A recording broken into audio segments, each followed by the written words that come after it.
Energjia, turizmi dhe inovacioni janë vetëm disa nga sektorët kyç ku diaspora mund të investojë. Në panelin Diaspora, partnere në biznes dhe inovacion, Ministrja e Ekonomisë dhe Inovacionit, Delina Ibrahimaj, tha se është rritur interesi i shqiptarëve të rajonit për të marrë fonde nëpërmjet startupeve, ndërsa 10% e fondeve janë pikërisht për këtë kategori. Kur ne filluam rrugtimin e mbështetjes financiare të startupeve, kërkesa nga diaspora ishte 0. Në thirrjen e dytë, ne patëm 5 startupe të cilët aplikuan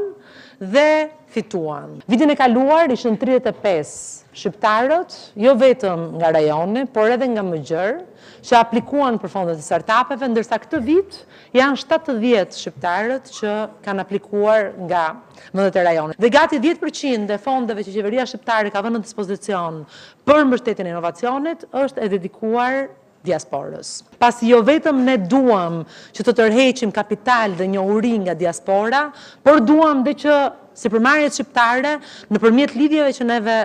kemi në biznes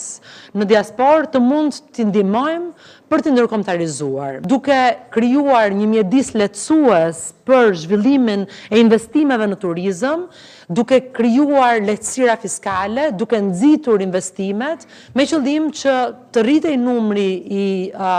i strukturave akomoduese dhe të mund të ishim gjithmonë më atraktiv në atë natyrë dhe në atë potencial që ne në fakt gjithmonë e kemi pasur. Mëtej, Ministrja foli edhe për sektorin energjetik, duke theksuar se Shqipëria i kushton një rëndësi të veçantë energjisë së gjelbër. Energjia sigurisht është një sektor i cili gjithmonë e më shumë në vitet e fundit ka tërhequr vëmendjen dhe sidomos kur flasim për energji në Shqipëri, flasim për energji të rinovueshme, flasim për energji të gjelbër që jo vetëm është në themelin e strategjive të zhvillimit të Shqipërisë, por është dhe në themelin e strategjive të zhvillimit të Europës, ku çdo gjë